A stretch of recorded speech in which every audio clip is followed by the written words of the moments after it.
114 days ago, I decided that I had a problem. I was so scared to say yes to Kara because then everyone was gonna know.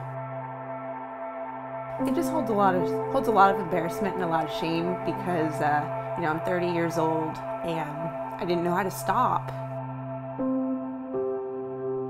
I have been listening to KLRC for about 10 years, but I've specifically been listening to the station for 114 days nonstop.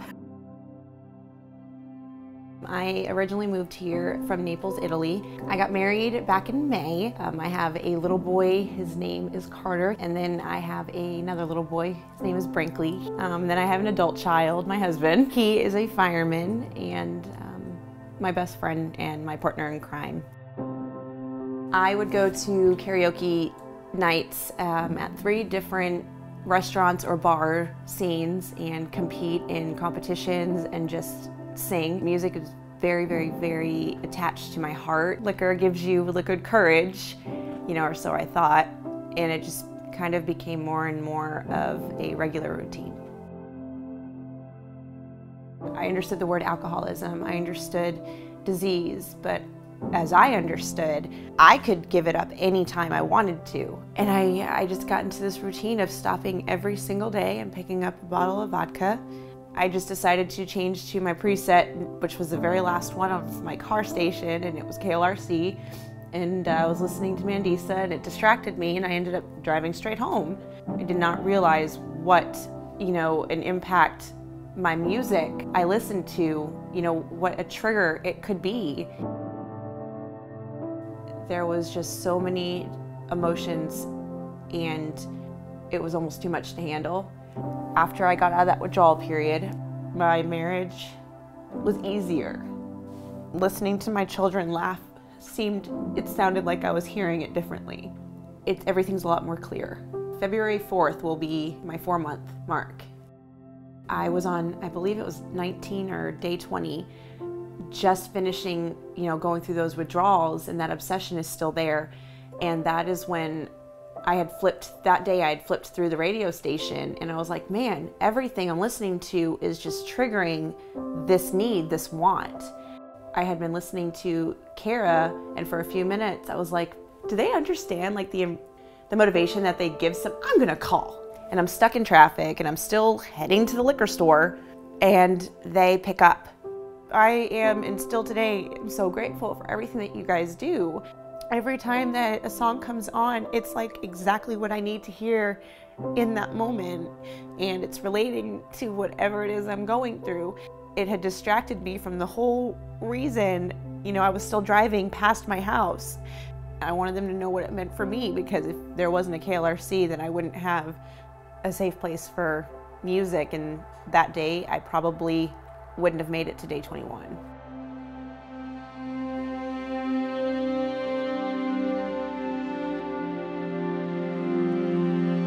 Every day, Anson and I go into the studio and we get ready to do a show. We want so badly to make a difference and to bring people hope. But as soon as we turn off the microphones, it's kind of like, are we just talking to ourselves maybe? We're just kind of in here hanging out. Sometimes when someone calls at first, you're kind of a little bit in autopilot mode. And then as you get more into it, you're like, oh, okay, I'm listening, I'm hearing. And I remember just as the more Kara talked, I was like, man, this is profound. What in the world? This is this is an amazing person. This takes an incredible amount of bravery. I can't believe this woman trusted us enough with her story to call and share this with us. That's such an honor to be able to be a part of that. And it was like, yeah, this is what we're here for. This is what we want to do. I had shared with Kara, my husband and I had just left the dentist, and they had told us that I had to have a full extraction of all my teeth. And it's just so hard not to be angry sometimes, but I've also learned in the last 4 months that numbing the pain or the anesthesia that I call the alcohol for me doesn't mean I'm not going to wake up and have to deal with it the next day. I feel like God continues to challenge me, and I try and remember that He's never going to give me more than I can handle. And I struggle with that sometimes, but then, the blessing You know, when I was called and Kara had asked if I'd be willing to share my story, and I was like, no one's gonna listen to me. I'm not even at 90 days yet. I felt as though that all eyes were gonna be on me. It flipped the script for me because I felt as though, like, even if my story helped one person, these are people I don't wanna let down either. I struggle on my own with depression and anxiety and just some ongoing things that kind of feel like they just cling to you and don't let go. I do remember when Kara called and she was so transparent about her struggle. Why is it okay to struggle? It's not okay to, like, admit I need some extra help here. Yeah, her bravery and persistence in saying, I'm gonna get up and do this. Okay, if she can do that, I can do the next right thing. She's saying, if it helps one person, it'll be worth it. It already has. That's what we're about. Like, that's what we want at KLRC. We want to create a safe place where people feel like, I'm allowed to struggle. I'm allowed to be a human. And at the end of all that, there's hope because Jesus. I don't know what this journey entails, and I don't know what he has planned for me, but I do know that I want to do it sober, even if that means feeling it all.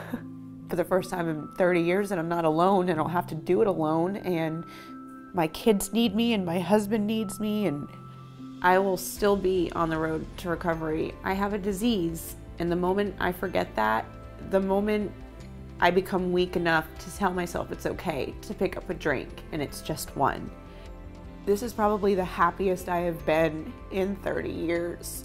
I've met some amazing accountability partners, KLRC being one of them, even if you guys are not right here. If there's not a KLRC, then I'll go right back to listening to every other station. Anything can be a trigger, and I am too new into my sobriety to let even one small thing, like a song, hinder the journey that, like, I'm trying to walk. I would make it so clear that it's not just an investment. You're saving lives, you're promoting God's word, you're giving the opportunity for people to have a safe place, for good, healthy, encouraging, motivating music to be played. I don't want to lose that. I don't want other people to lose that, because there are still people listening that are not in the place where I am. I will always keep fighting.